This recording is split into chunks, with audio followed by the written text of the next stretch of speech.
So here in Clark County, we have over 5,000 workers that we're currently provide valuable public services to the entire county. We started our negotiations back in January. We want simple things. We want a good living wage. We want some workplace protections. And we want a stronger voice in the workplace. Now, besides the strong COLA, we're looking to get a 5-year contract. And we'd like to see a reduction in our healthcare cost as well. The Clark County management team has indicated that what they're going after is they want to go after our daily overtime. Now they see that the FLSA, they're setting their day overtime as a weekly overtime of 40 hours. They're trying to come into compliance with that. We see that as the floor, not the ceiling. So I'd like to get your thoughts on that. It should be the floor, not the ceiling. To me, this one isn't hard. And this goes back to why I say we need a Department of Labor that is on the side of workers and helps with the interpretation of this and helps with the enforcement of these laws. So I think it should be a floor, not a ceiling. Good luck in this fight. And the other side are bargaining team members as well? Hello, Senator Warren. So my name is Jarlene Roa-Dugan. I'm a labor and delivery nurse at Southern Hills Hospital. I'm also an 1107 SEIU Executive Board member and a member of the Patient Protection Commission of Nevada that the governor just created. So along with my brothers and sisters from Sunrise Hospital and Mountain View, we will be starting negotiations in 2 weeks. They are all HCA affiliated hospitals, and that's why we're bargaining together. So all the issues are the same across the facilities, and what we're asking for is for the hospitals to work with the employees, to be fair and to treat us with respect. So to work with us, to find real solutions so we can work and make HCA facilities the best place to work. Good. I'm so glad to hear this, and I'm glad you're able to bargain across facilities because it helps unify workers' voices and make sure that workers are not being played off against each other. So I'm glad that you're able to stand with your brothers and sisters, and I wish you good luck in this. Thank you. And if I can help, call on me. Good. Thank you, Senator Warren, for being here. I appreciate you showing up and listening to our concerns. My name is Tima Prieto, and I currently work at Dignity Health St. Rose Hospital. I'm an imaging technologist there, been there for 14 years, and been a member of SEIU for 14 years. We are currently under negotiations as well, which I'm on the bargaining team. Our main concerns are affordable health care. Every year our premiums and copays have increased, no matter if it's in the contract, but it shouldn't be. Maintaining our union rights that we've worked so hard for. And lastly, staffing. With staffing, the employer is trying to make us do more with less staffing, which affects the quality of life of the employees and also greatly affects patient care. And that is one of our concerns because as a member of this community, it's going to affect my family directly. So how I would like to know, how are you going to approach this in the first 100 days of your presidency? Because we really do need somebody that can address these issues, take down Trump, and be more presidential. I like that. I like that. As I said earlier, I have worked with our nurses in Massachusetts on staffing issues, fought shoulder to shoulder with them, both with hospitals that wanted to reduce staffing and in trying to get a law passed in Massachusetts to create minimum staffing levels. So I've been in this fight side by side. And it's a fight I will stay in as President of the United States. The importance of staffing levels, I understand, is exactly as you describe it.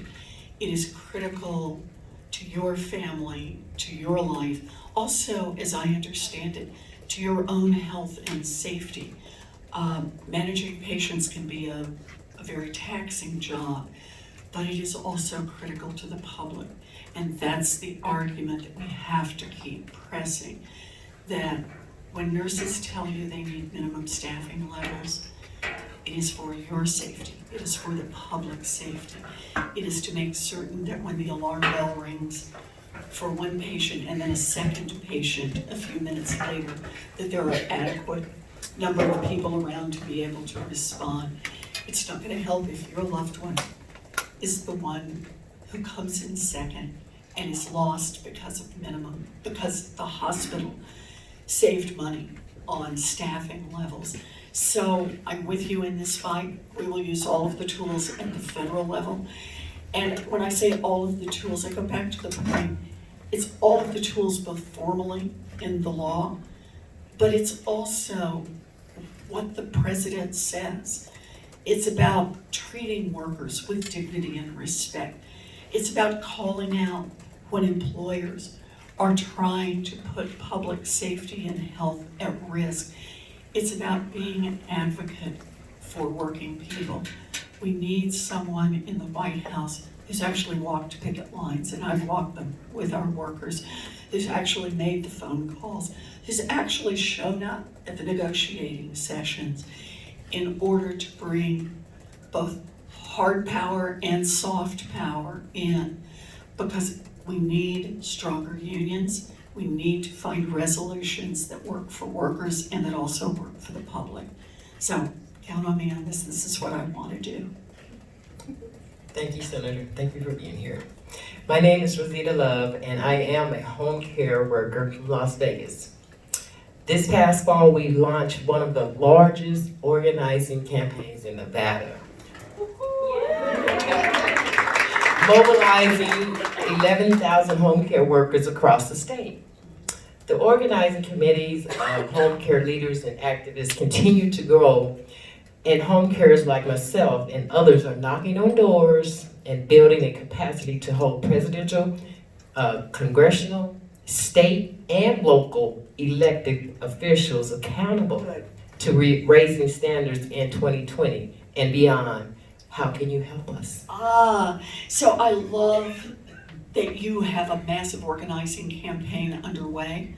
I want to see unions expanding. I think this is the most exciting part of what SEIU is doing, is reaching out and bringing new people in.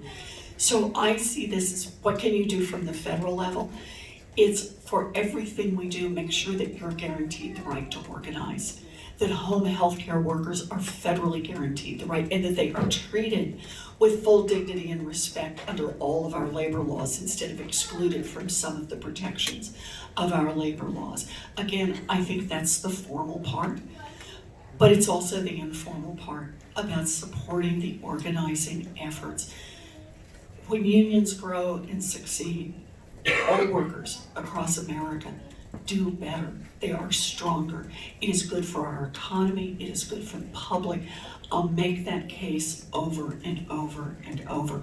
This is about building an America that doesn't just work for a handful of rich people at the top. This is about building an America that works for everyone, and you're on the front lines in that fight, and I'll do everything I can to help you.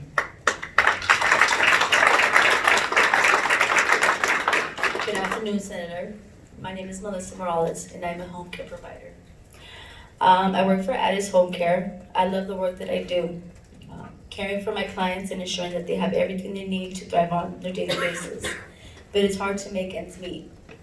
I have a family that I have to care for. That means working multiple jobs, not one, not two, but three. I get paid only $11 an hour, and we're trying to change that right now in contract negotiations. I'm part of the bargaining team. But we need to change the way our system currently is constructed to raise standards for all hardworking Americans. So how can you help? So if we can, let's just spend a minute. I think we may spend more time on it later. But this is part of why we need to treat healthcare as a basic human right, and home healthcare is part of healthcare. That's just a key part. So making sure the resources are available federally so that families don't have to struggle to pay for the care they need. This is a big shift we need to make in our country. It's one we need to make to invest in each other. as human beings. So I support Medicare for all, I want to see us get there. I've got a plan for that. And we can talk about that, but I think that's going to be a key part of it. So it's guaranteeing your right to unionize, guaranteeing that home health workers, in fact, have full labor protections, but it's also making sure that people who need your services can get those services without having to work 3 jobs or go bankrupt. And that's what universal health care, for me, is all about. Thank you for the work you do every day. Thank you.